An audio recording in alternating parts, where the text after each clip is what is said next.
Happy healthy kids ടൈമിലേക്ക് വീണ്ടും സ്വാഗതം.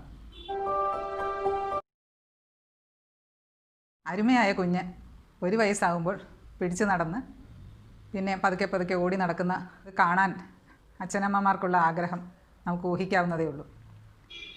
അപ്പോൾ നീന്തി നടന്നു പതുക്കെ 1 വയസ്സായി. പിന്നെ ടെറിബിൾ 2 എന്ന് നമ്മൾ പറയുന്ന എന്തും അഡ്വഞ്ചറസ് ആയിട്ടും ക്യൂരിയോസിറ്റിയോടുകൂടെ നോക്കിക്കാണുന്ന പ്രായം ആണ് ടെറിബിൾ 2 എന്ന് പറയുന്നത്. കുട്ടികളുടെ ഡോക്ടർമാർക്ക് ഉള്ളിൽ കുറച്ച് പേടിയുള്ള പ്രായമാണ്. എന്താണെന്ന് വെച്ചാൽ അപകടങ്ങളുടെ സമയമാണല്ലോ.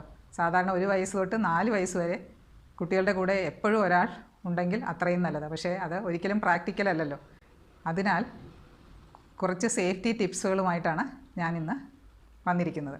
ഏത് പ്രായത്തിലാണ് അപകടങ്ങൾ കുട്ടികൾക്ക് കൂടുതലുള്ളത്? ശരിക്കും പറയുകയാണെങ്കിൽ നീന്തി നടക്കാൻ തുടങ്ങുന്ന പ്രായത്തിൽ തന്നെ ഇഴഞ്ഞെഴിഞ്ഞ് നിന്ന് താഴെ കിടക്കുന്ന എല്ലാ സാധനങ്ങളും വായിൽ വയ്ക്കുന്നത് തൊട്ട് 2 വയസ്സാകുമ്പോൾ ഡോറിൻ്റെ നോബ് തിരിച്ച് പുറത്തിറങ്ങുന്നത്, കുപ്പിയുടെ മൂടി പിരി തുറന്ന് മരുന്നെടുത്ത് കഴിക്കുന്നത് തുടങ്ങി സ്റ്റെയർ കേസ് കയറി ഇറങ്ങുകയും തുടങ്ങി അങ്ങനെ പല സന്ദർഭങ്ങളിൽ അപകടങ്ങൾ ഉണ്ടാകാം. ഞാൻ 2-3 കാര്യങ്ങൾ പറഞ്ഞതേ ഉള്ളൂ. അങ്ങനെ പല പല അപകടങ്ങളും എല്ലാത്തിനെയും പറ്റി ഞാൻ വിശദമായി പറയുന്നുണ്ട്. ഇനി എന്തെല്ലാമാണ് അപകടങ്ങൾ എന്ന് നമുക്ക് നോക്കാം. എവിടെയെല്ലാമാണ് അപകടങ്ങൾ വരാൻ സാധ്യത കൂടുതൽ? നമുക്ക് കിച്ചൺ തൊട്ട് തുടങ്ങാം. അപ്പോൾ ഏത് സമയത്താണ് അപകടങ്ങൾ കൂടുതൽ? കുറച്ച് കൊല്ലങ്ങൾക്ക് മുമ്പ് ഞങ്ങൾ മെഡിക്കൽ കോളേജിലൊരു പഠനം നടത്തിയപ്പോൾ മനസ്സിലായത്, ഉച്ചയ്ക്ക് ശേഷം, അതായത് അമ്മ റെസ്റ്റ് എടുക്കുന്ന സമയത്ത്, പിന്നെ വൈകുന്നേരം സീരിയലിൻ്റെ സമയത്ത്, ഈ സമയങ്ങളിലൊക്കെയാണ് അന്ന് നടത്തിയ പഠനങ്ങളിൽ കൂടുതൽ അപകടങ്ങൾ ഉണ്ടായി കാണേണ്ടത്. എന്ന് പറഞ്ഞാൽ അമ്മ റെസ്റ്റ് എടുക്കേണ്ടെന്നോ സീരിയൽ കാണണ്ടെന്നോ അല്ല പറയുന്നത്. ആ സമയത്ത് കൂടുതൽ ശ്രദ്ധാലുക്കളായിരിക്കണമെന്ന് സ്ട്രെസ് ചെയ്യാൻ വേണ്ടിയാണ് അത് പറയുന്നത്. ഒരു പുതിയ വീടൊരുക്കുമ്പോൾ എല്ലാവരുടെയും ആഗ്രഹങ്ങളാണല്ലോ പുതിയ വീട്, കാറ് തുടങ്ങിയവ. അപ്പോൾ പുതിയ വീടൊരുക്കുമ്പോൾ ഒരു 100% ചൈൽഡ് സേഫ് ആയിരിക്കണം എന്നാണ് എനിക്ക് റെക്കമെൻഡ് ചെയ്യാനുള്ളത്. വലിയ വീടോ ചെറിയ വീടോ ആകട്ടെ, നമ്മൾ ചില അത്യാവശ്യ കാര്യങ്ങൾ ശ്രദ്ധിച്ചാൽ പിന്നെ ദുഃഖിക്കേണ്ടി വരികയില്ല. ഞാൻ ഈ പറഞ്ഞ പ്രായത്തിൽ 1 വയസ്സ് തൊട്ട് 4 വയസ്സ് വരെയുള്ള കുട്ടികൾ ഉള്ള വീടാണെങ്കിൽ നമ്മളെപ്പോഴും ഈ സ്റ്റെയർ കേസ് വളരെയധികം ശ്രദ്ധിക്കേണ്ട. സ്റ്റെയർ കേസിലോട്ട് കയറുന്ന സ്ഥലത്തും ഇറങ്ങുന്ന സ്ഥലത്തും അധികം വിലപിടിപ്പുള്ള ഗേറ്റുകളൊന്നും വേണ്ട, സാധാരണ ഒരു ഗേറ്റ് വയ്ക്കേണ്ടതാണ്. എന്ന് വെച്ചാൽ അങ്ങനെയുള്ള അപകടങ്ങൾ ഒരുപാട് കാണാറുള്ളത് കൊണ്ടാണ് പറയുന്നത്. പിന്നെ ഡോർസ് ആൻഡ് വിൻഡോസ്, നമ്മൾ വാതിലിനിടെ കൈ പോയി ചതഞ്ഞ് കുട്ടികളെ കാണാറുണ്ട്. ഡോർ സ്റ്റോപ്പേഴ്സും ഡോർ ഗാർഡുകളും കിട്ടുമല്ലോ. അതിനൊന്നും അധികം ചിലവുള്ള സംഗതിയല്ല, പക്ഷേ നമുക്ക് അപകടങ്ങൾ ഒരുപാട് ഒഴിവാക്കാം. അങ്ങനെ പിന്നെ ഈ ഡോറിലോ വിൻഡോകളിലൊക്കെ ഗ്ലാസ് ഉണ്ടെങ്കിൽ അതും ഡേഞ്ചറസ് ടൈപ്പായിട്ടുള്ള ഗ്ലാസ്സുകൾ ഉപയോഗിക്കരുത്. പിന്നെ ഇലക്ട്രിക്കൽ വയറിങ്ങിനെ പറ്റി ഞാൻ പറയേണ്ട കാര്യമില്ലല്ലോ. ലൈസൻസ്ഡ് ആയിട്ടുള്ള കാര്യങ്ങളെ ഇലക്ട്രീഷ്യൻസും അങ്ങനെയുള്ളവർ മാത്രമേ അല്ലേ അതെല്ലാം ഇപ്പോൾ ചെയ്യുകയുള്ളൂ. പിന്നെ ഈ സോക്കറ്റ്സ് എല്ലാം കവർ ചെയ്ത് വെക്കണം. അതിനിടയിൽ കൈ പോയിട്ട് ഇലക്ട്രിക് ഷോക്ക് അടിച്ച് പോലും നമ്മൾ കാണാറുണ്ട്. ഈ അപകടങ്ങൾ കൂടുതൽ കണ്ടുകൊണ്ടിരിക്കുന്നതുകൊണ്ട് തന്നെയാണ് ഞാൻ ഈ വിഷയം ചൂസ് ചെയ്തത് തന്നെ.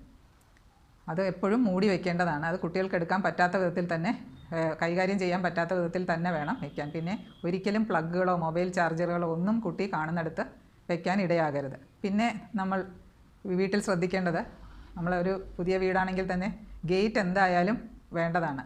പുറത്തേക്ക് പെട്ടെന്ന് ഇറങ്ങി ഓടാനുള്ള സാധ്യതയാണ് ഈ പ്രായത്തിൽ.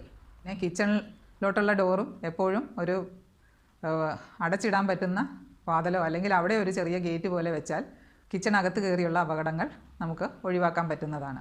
അതേപോലെ തന്നെയാണ് ബാൽക്കണി ഉണ്ടെങ്കിലും അങ്ങനെയുള്ള അപകടങ്ങൾ നിങ്ങൾ വളരെയധികം കേട്ട് കാണുമല്ലോ. അപ്പോൾ ഇങ്ങനെ വീടിൻ്റെ ഭംഗിക്കുറവ് നിങ്ങൾ നോക്കരുത്. അങ്ങനെ ചെറിയ ചെറിയ അപകട സ്ഥലങ്ങളിൽ ഗേറ്റുകൾ സ്ഥാപിച്ചാൽ വളരെ നല്ലതാണ്.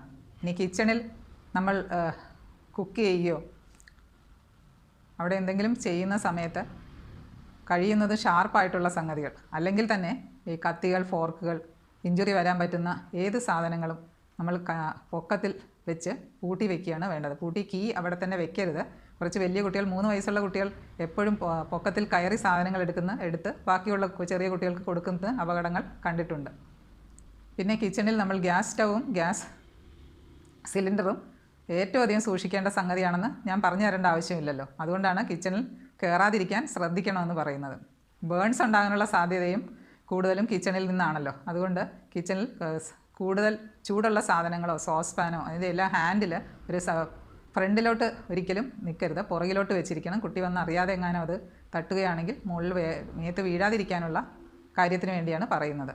കിച്ചണിലുള്ള ക്ലീനേഴ്സ്, അങ്ങനെ ക്ലീനിങ് സൊല്യൂഷൻസ്, കെമിക്കൽസ് അങ്ങനെ എന്തെങ്കിലും ഉണ്ടെങ്കിൽ ഇതേപോലെ തന്നെ പ്രത്യേകം. പിന്നെ മരുന്നുകൾ സ്റ്റോർ ചെയ്യുന്ന വീഡിയോയിൽ ഞാൻ പ്രത്യേകം പറഞ്ഞിരുന്നല്ലോ, അല്ലെങ്കിൽ തന്നെ അടുക്കളയിൽ മരുന്ന് സൂക്ഷിക്കരുത്. പിന്നെ ഒരിക്കലും മരുന്ന് വെറുതെ കെയർലെസ് ആയിട്ട് അടുക്കളയിൽ വെച്ചിരിക്കരുത്. അത് എപ്പോഴും വേറെ സ്ഥലങ്ങളിൽ പൂട്ടി താക്കോല് തന്നെ വളരെ സൂക്ഷിച്ച് വെക്കേണ്ടതാണ്. അതും കുട്ടികൾ പൊക്കത്തിൽ കയറി എടുത്ത് കുഴപ്പങ്ങൾ വരാറുള്ളത് കൊണ്ടാണ് പറയുന്നത്. അതിൽ തന്നെ ഞാൻ പറഞ്ഞിരുന്നല്ലോ, മരുന്നുകൾ ഒരിക്കലും മിഠായി എന്ന് പറഞ്ഞ് കുട്ടികൾക്ക് കൊടുക്കരുത്. അപ്പോൾ അവർക്ക് ഈ മരുന്ന് കാണുമ്പോൾ മിഠായി ആണല്ലോ എന്നുള്ളൊരു ടെൻഡൻസിയും അതെടുത്ത് കഴിക്കാനുള്ള ചാൻസും കൂടുതലാണ്.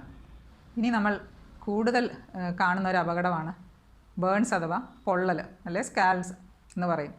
കുക്ക് ചെയ്യുമ്പോഴും, ഞാനിപ്പോൾ പറഞ്ഞ പോലെ തന്നെ കുക്ക് ചെയ്യുമ്പോഴും അയൺ ചെയ്യുമ്പോഴും നമ്മൾ വളരെ സൂക്ഷിക്കേണ്ടതാണ്. അയൺ ബോക്സ് ചൂട് മാറാതെ വെച്ചിട്ട് പോയാൽ കുട്ടി ഓടി വന്നത് ക്യൂരിയോസിറ്റി ഉണ്ട്, അത് തൊട്ട് നോക്കുകയും പൊള്ളൽ അനുഭവപ്പെടാറുമുണ്ട്. പിന്നെ തീപ്പെട്ടി, ലൈറ്റർ തുടങ്ങിയ സംഗതികൾ ഒരു കാരണവശാലും മെഴുകുതിരി പോലും കുട്ടികൾ എത്തുന്നിടത്ത് വെക്കരുത്. അത് പരീക്ഷിക്കാനുള്ള എല്ലാ സാധ്യതയും ഉണ്ട്. അതുപോലെ തന്നെ നമ്മൾ ടേബിളിൻ്റെ പുറത്ത്, കുട്ടികളുള്ളിടത്ത് ടേബിൾ ക്ലോത്ത് ഇങ്ങനെ താഴോട്ട് വലിഞ്ഞ് കിടക്കാതിരിക്കുകയാണ് ഏറ്റവും നല്ലത്. ടേബിൾ ക്ലോത്ത് ഉപയോഗിക്കാതിരിക്കുകയാണ് ഏറ്റവും നല്ലത്. എന്തെന്ന് വെച്ചാൽ ടേബിളിൻ്റെ പുറത്ത് ചൂടുള്ള എന്തെങ്കിലും സാധനങ്ങൾ കൊണ്ടുവന്ന് വെച്ചാൽ ഈ ടേബിൾ ക്ലോത്ത് പിടിച്ച് വലിച്ച് അങ്ങനെയും പൊള്ളലായിട്ട് കാണാറുണ്ട്. ഇനിയും ഒരുപാട് കാര്യങ്ങൾ ആക്സിഡൻറ്റ് പ്രിവെൻഷനെ പറ്റി പറയാനുണ്ട്. അടുത്ത വീഡിയോ വെള്ളം, വീഴ്ച തുടങ്ങിയുള്ള ആക്സിഡൻറ്റ് പ്രിവെൻഷനെ പറ്റി അടുത്ത വീഡിയോയിൽ വിശദമായി പറയാം. നന്ദി, നമസ്കാരം.